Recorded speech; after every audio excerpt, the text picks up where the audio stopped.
He came to his own received him not. But as many as received him, to them he gave the power to be called the sons of God. Amen. John chapter 1, verse 12. And that is the essence of the gospel. That is the essence of the gospel that we preach. As many as received him, he has given them the power to become the sons of God. Why did Jesus come? He came to reconcile us back to the Father. He came to settle the quarrel between man and God. He came as a bridge to link man back to God. He came to give us a gospel that rescues us from the devil, rescues us from darkness, and that brings us into the light of God. But because the gospel today, just like a lot of other things, has been bastardized by men, because it will appear that the only thing that can be safely preserved is what God keeps himself. The moment anything is handed over to man, man finds a way to abuse and to bastardize it. And we have so many things that people are calling the gospel today that is not the gospel. I want to very briefly this morning, let's do a reassessment. Let us do a redefinition of what exactly is the gospel, as Jesus Christ came to hand it down to us. And so I'm reading to us from Colossians chapter 1. Colossians chapter 1. The epistle of Paul to the Colossians is very similar to the epistle of Paul to the Ephesians. Very similar. In fact, they are like twin epistles. Quite a number of things that was mentioned briefly in the Colossians was elaborated upon in Ephesians. But the two of them, as similar as they are, they serve two different purposes. Ephesians primarily is an epistle that was written to tell us our covenant rights in God. Who exactly are we in Christ, and what do we stand to benefit by reason of our relationship with Christ? But Ephesians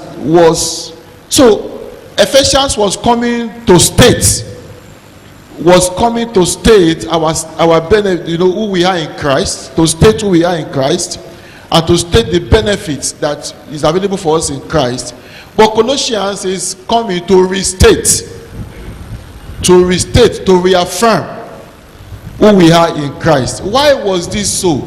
Because it was an epistle that was written to address a lot of deception, a lot of error that has entered the church. It is in the letter to the Colossians, for instance, that we find Paul telling believers that don't let anybody deceive you by vain humility, by false humility, by worshiping the moon and the rest. A lot of errors entered the church. A lot of things were bastardized, including the gospel. And so Paul wrote this letter to revalidate and to reaffirm what exactly is the gospel. And so in Colossians chapter 1, beginning from verse 19, you just follow me as I read. It said, "For it pleased the Father that in him all the fullness should dwell, and by him to reconcile all things to himself. By him, whether things on earth or things in heaven, and having made peace through the blood of his cross, and you who once were alienated and enemies in your mind by wicked works, yet now he has done what? He has reconciled." Let's read verse 22 together. "In the body of his flesh through death, to present you what? Holy, blameless, and above reproach in his sight." That is the essence of the gospel. Christ said that. Let me mention that quickly. The essence of the gospel is for us to be presented holy, blameless, and above reproach. There are many of us today who say that we are Christians and say, well, I'm still trying. God did not come so that we can try. He didn't come to manage sinners. He came to deliver men from their sins. Those are two different things. He didn't come to be the head of sinners. He came to be the head of saints, people who are reconciled back to God. And we see Ephesians saying the same thing as early as the first few verses of chapter 1. That God's intention in this matter is that we should be presented holy, blameless, and above reproach in His sight. Verse 23, let's read it together. If indeed you continue in faith, grounded and steadfast, and are not moved away from the hope of the gospel which you heard, which was preached to every creature under heaven, of which I, Paul, became a minister. Verse 24. I now rejoice in my sufferings for you, and I fill up in my flesh what is lacking in the afflictions of Christ for the sake of his body, which is the church. Verse 25. Of which I became a minister according to the stewardship from God, which was given to me for you, to fulfill the word of God. The mystery, verse 26, the mystery which has been hidden from ages, from generations, but now has been revealed to the saints. Verse 27, to them God will to make known what are the riches of the glory of this mystery among the Gentiles. And what is this mystery? He said, which is Christ in you is what? Christ in you is what? Christ in you is the hope of glory. Him we preach, warning every man, teaching every man in all wisdom, that we may do what? Present every man perfect. In what? Present every man perfect. It is a perfect gospel. It's a perfect gospel. The ministry that Jesus Christ came to establish is a ministry that teaches men to be perfect. Man has every right to aspire to be perfect. God is looking for people who are perfect. He's not looking for failures. He's not looking for strugglers, because there's no need to struggle.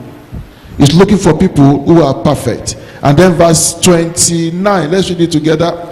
To this end I also labor, striving according to his works in me mightily. Now, to understand all this that he has said, to put it in proper perspective, we need to go back to verse 12 of that Colossians chapter 1. Colossians chapter 1, it says, giving thanks to the Father, who has done what? Who has qualified us. Now, the first thing you need to know quickly from that is that nobody gets saved by his effort. Nobody gets saved by the hours of time he put into praying. Nobody gets saved by the amount of time he spent in service. Nobody is qualified in his own strength, in his own power. It is God that does what? That qualified us. Amen. Giving thanks to the Father who has qualified us. It is God that qualifies us. If you are saved, it is by the grace of God, not of anything that we have done. To be partakers of the inheritance in the saints in the light. And then verse 13, he said, for he has delivered us from what? From the power of darkness. And then as well what? Conveyed us. And that's where I'm going to settle down this morning.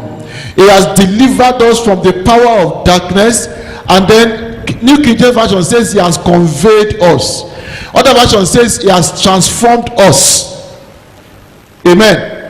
And now that if that Bible is your own, you need to underline that word carefully, because that is where the error comes today with the type of gospel that many of us have received. Amen. When you talk about transformation, as the Bible is talking about it, it is talking about a translocation. Amen. It is a translocation. In other words, there is a change in your coordinates. There is a change in your location. Praise the Lord. Now, when we talk about transformation, there are different types of transformation. For instance, you can still remain where you are and turn. Praise the Lord.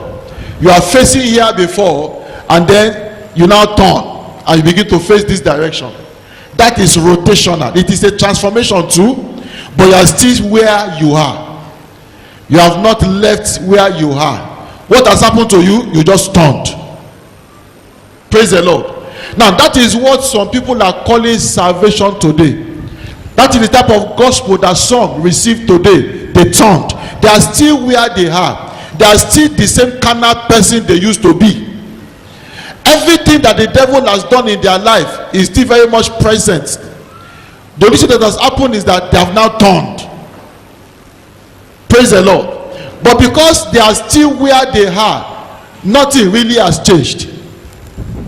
It is those type of Christians that they will now tell you today, that they will tell you that even though you are born again now, we still need to go to your family's house to do family deliverance. Praise the Lord. Even though you are born again now, there were certain things that your father did against you when you were born that we need to go back to your family and break now. Because what has happened to them is that they have not been translocated. They just turned. They are still standing where they are. So that is a rotational transformation. Jesus Christ did not come to give us a rotational transformation. It wasn't rotational. Then there is another type of transformation that has to do with stretching. You stretch yourself. You make effort. You are trying to reach to the heavens. Like those people that wanted to build the Tower of Babel to touch heaven. You are stretching. You are trying to attain righteousness by effort of stretching. Hoping that maybe if you stretch long enough, you can be able to reach out to God and contact God. It is those people that enter every year with resolutions. I'm not going to do this, I'm not going to do this, and the more they stretch, the problem with stretching is that even if you are trying, one, for you to stretch anything, that thing must be rooted to a spot.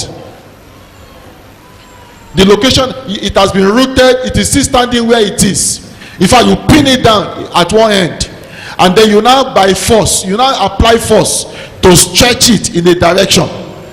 But the moment you remove the force of stretching, what happens? It returns to where it is before. That is the type of gospel that some received. Try. You need to try. You need to try. All this bad thing that is in you. You're not a Christian now. You need to try more. Try more.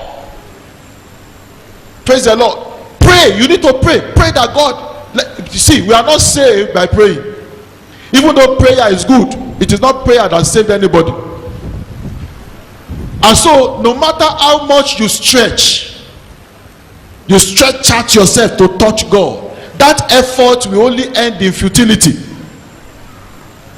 Transformation by stretching is not what Jesus came to give us. And then you also have another one that is a transformation to enlargement. Enlarged. There are people today, they have always loved money. They have always loved success. They have always loved the good things of this life. And so when the minister come preaching to them and saying that when you come to Christ, your money will increase. When you come to Christ, in fact, your fame will grow. What do? They come to Christ. Because they are thinking that they see Christ as a tool by which they can be enlarged. They see Christ as a tool by which that their personal appetite can be met. So they see Christ as a tool that can help them to validate and to increase in that direction that they are going before. And no matter how enlarged you are still standing in the same position where you are. You have not changed. Amen. Transformation by enlargement. So those people, they come expecting that when they come to Christ now, they will become rich. When they come to Christ now, they will find husband. When they come to Christ now, they will now have cars. When they come to Christ now, job will now show up. When they come to Christ now, all the problem in their marriage will disappear. What are they seeking for? They are seeking for enlargement. And so when they come and they follow Christ for some time, and those things are not showing up quickly, what do? They leave. And then maybe they may go to some other place too. Another pastor has come to promise them again. They follow that one as well. They are seeking enlargement. Jesus Christ did not give us transformation of rotation. He didn't give us transformation of by stretching. He didn't give us transformation by enlargement. What did he do? He translocated us. The first thing that we see in that verse 13 is that the gospel that Christ gave, number one, is a gospel that delivers from the power of darkness. The first thing he did was that when he came to rescue you as a person, he destroyed every influence of darkness in your life. Every influence that darkness has over you, he destroyed everything. Whatever your fathers did to you when you were growing up, whatever mark they put in your body, whatever the devil has over your life, when he saved you, the first thing he did, he destroyed those things. That's what the Bible is saying. He said he has delivered us from the power of darkness. Amen. So maybe before he came, you are having problems sleeping. Before he came, there is a cause hanging in the family that nobody will marry. Before he came, there's a cause in the family that nobody here will exceed 40. Before he came, a lot of things happen in your family. The moment you come to him, those causes goes. The chain is broken. It delivers you from darkness. That's the first thing that it does. And then the second thing it now does is that it will now uproot you. You know what it means to uproot a tree? It will now uproot you, carry you away from your location where you are, and then move you to a different place entirely. He said he has conveyed us from where you are standing now into the kingdom of what? Of God. The kingdom of the Son in his love. So he has relocated you. Amen. He has what does that mean? It means that there's not a vacancy. In that place where you used to be, when they go to look for you there, you are not there anymore. So when witches are calling you and they are searching for you, they are searching for you in your former address, what has happened? They cannot find you. Why are you seeking for the living among the dead? Amen. You are not there anymore.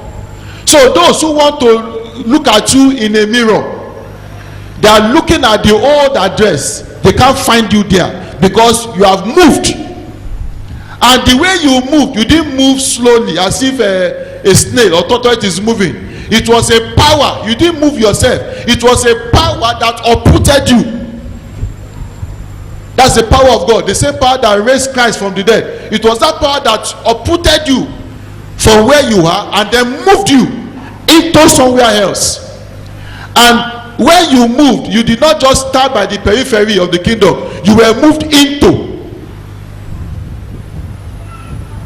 It is important for us to understand this, because that is the reason why many of us are deceived today, because we don't know the gospel we preach. You are moved into. So when you are moved in that way, the devil comes looking for you in your old address. He's calling for your name. He's calling for the, and somebody comes say, he's not here now. What happened? He said he has relocated. Where has he moved to now? He has now moved into the kingdom. And this place where you are now, he cannot get there. Amen. This new location where you are now, he cannot get there. He's looking at you, you are looking at him, but there's nothing he can do to you. Because you have been translated, you have been moved. Now, in this new location, it is a kingdom of love. There are certain rules that operate there. Amen. There are certain rules that operate in this new location where you are. What are those rules? John told us a few of it. 1 John chapter 1. Let's go there quickly.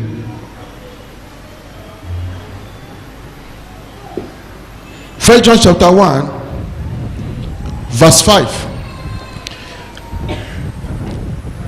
Let's read it together. Those of us who are there, it's on the screen. This is the message which we have heard from him, and we declare what? To you. That God is what? And in him is what? Okay, maybe he said God is light and in there is a little darkness. Is that what he said? There's no what? No darkness at all. In this new place that you have been moved into, he says that it is a place that is totally light. There is no darkness at all.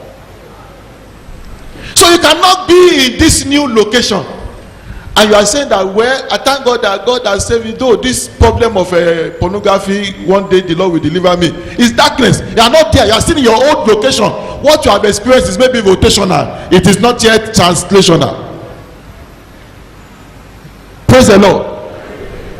Oh, I thank God I'm saved now, though I still smoke a little, but the Lord will take that one away. It is darkness. That means that you have not yet relocated. You are still in this place, because in this place that he has taken you to, there's nothing like darkness at all. Nothing.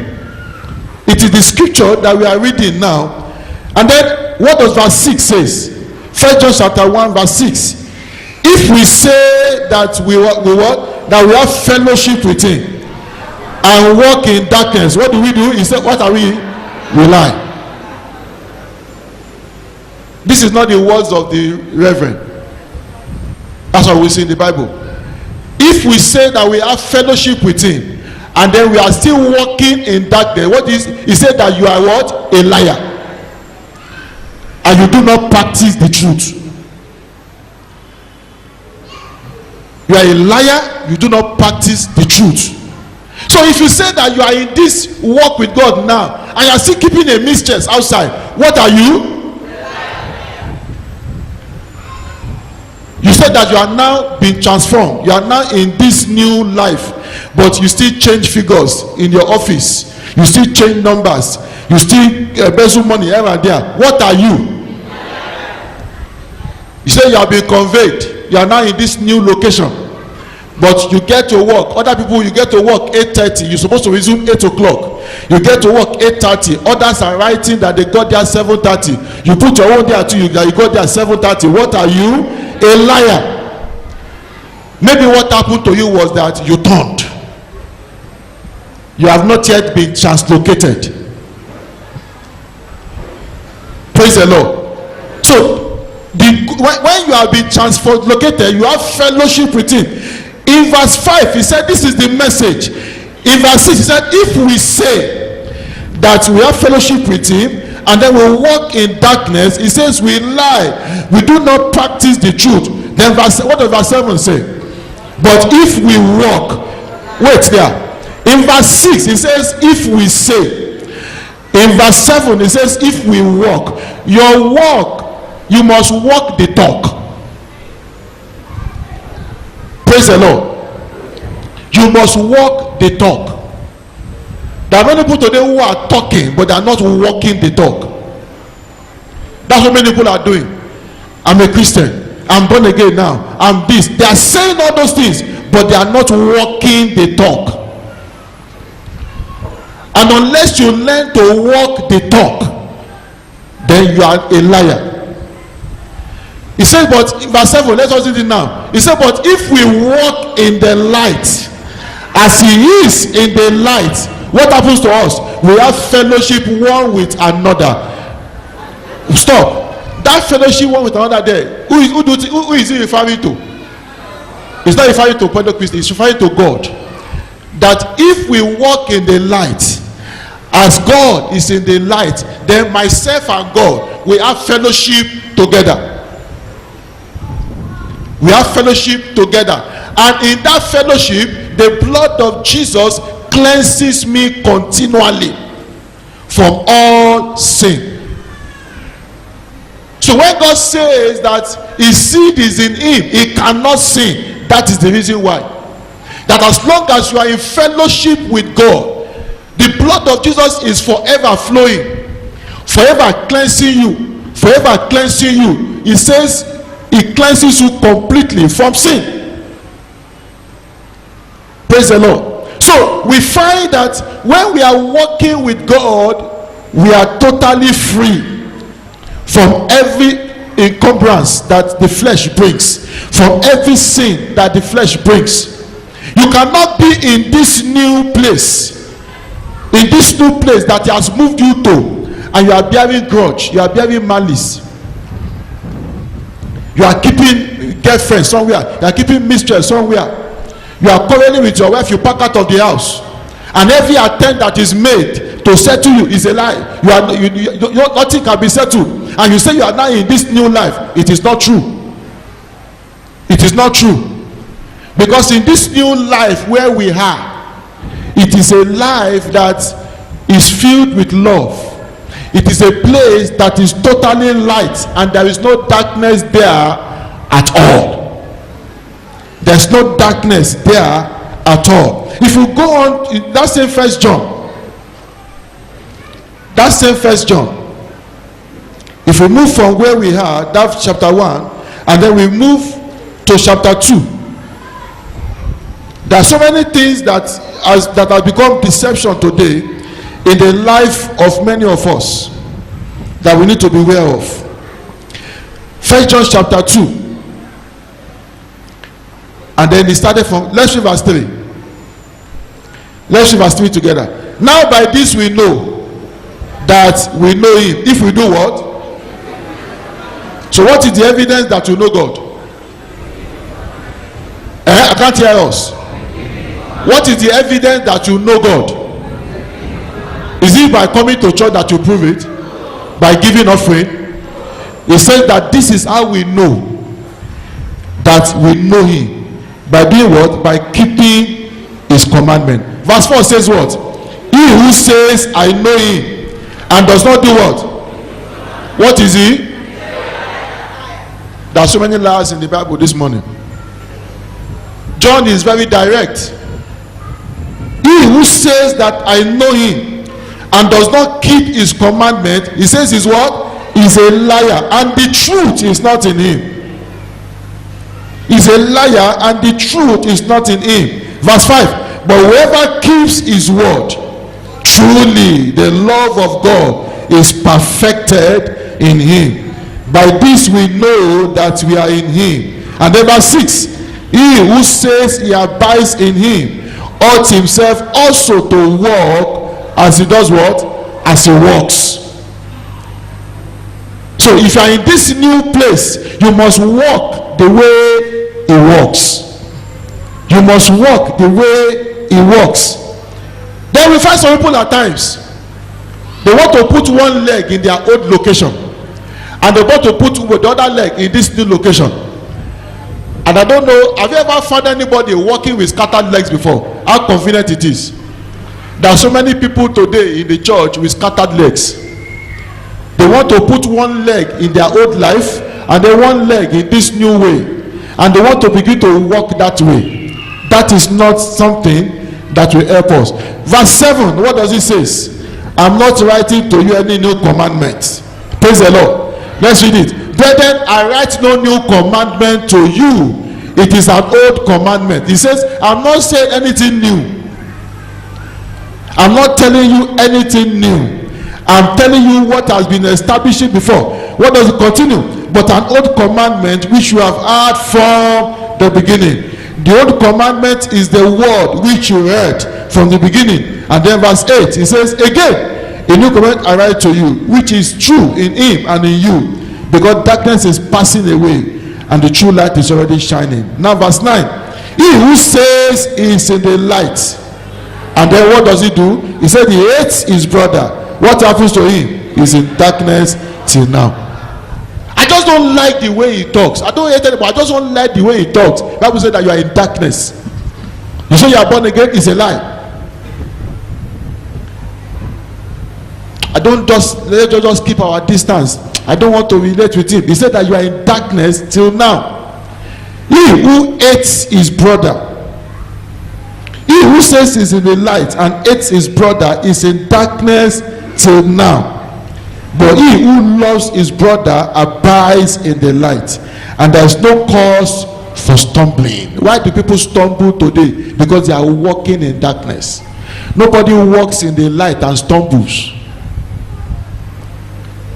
Nobody walks in the light and stumbles. It is only those who walk in darkness that stumble. So he says that when a man is walking in the light, there's no stumbling in him. There's no occasion to stumble. Many people today, they are stumbling in their walk. That is when you find yourself stumbling in your Christian walk, it is evident that you are walking in darkness. Come out. So the real gospel, and that's the reason today why the power of God is not moving as it should move, because what a lot of us are carrying around today is the counterfeit of the original. It's a counterfeit of the original. Jesus came with a gospel first that terminates the work of darkness and that translocates us.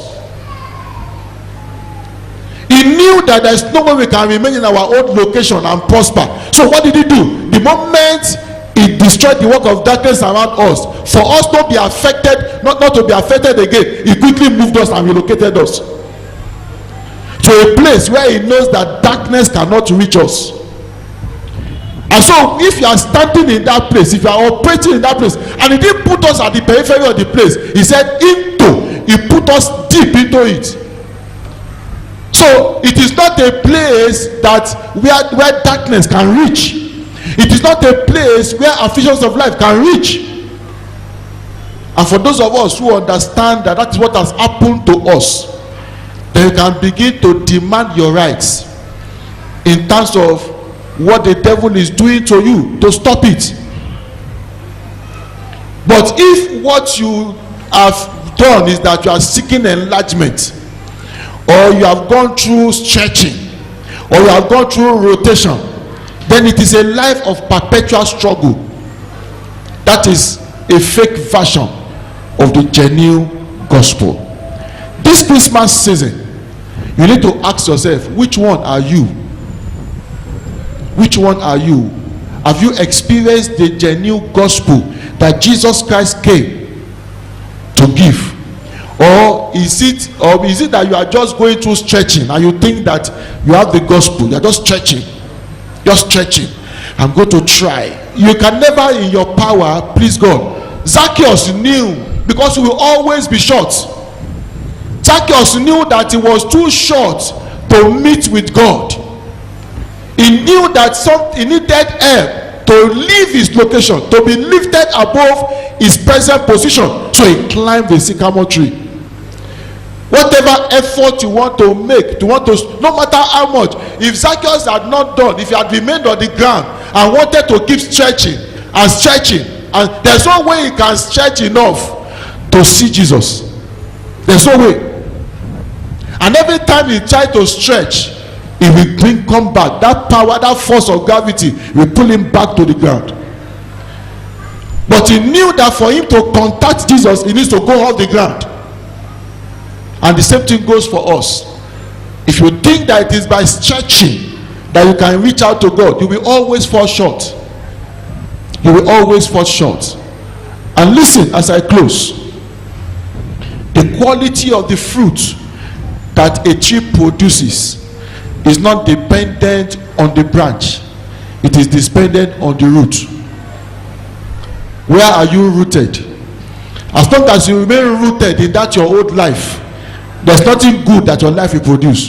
You can try, you can labor, you can do whatever, but as long as you are still rooted in that old life, your life cannot produce anything good. But when you are uprooted and you are planted in a different location and you take root there, then the beauty, the fruits that you abide to eternal life fruits that are beautiful, fruits that will please God begin to come out for the world to see, and then that life becomes a life that is celebrated. Let us bow down our heads as we pray this morning, even as you answer in your own heart where you belong to, what you have experienced. Is it that you are still stretching, or you have turned a little? You have turned a little, but you are still standing where you are. Or is it that you are seeking enlargement?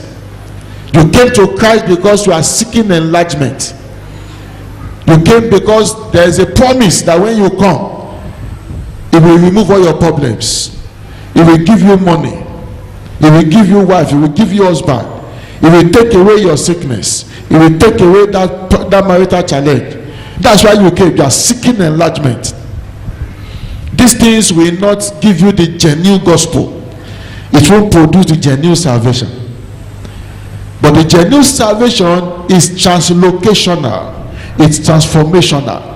It removes you from your old address and takes you to a new place where the devil is not able to reach you, where the challenges, where the afflictions, where the demons of this life, where the witches and the powers of wickedness are not able to reach you.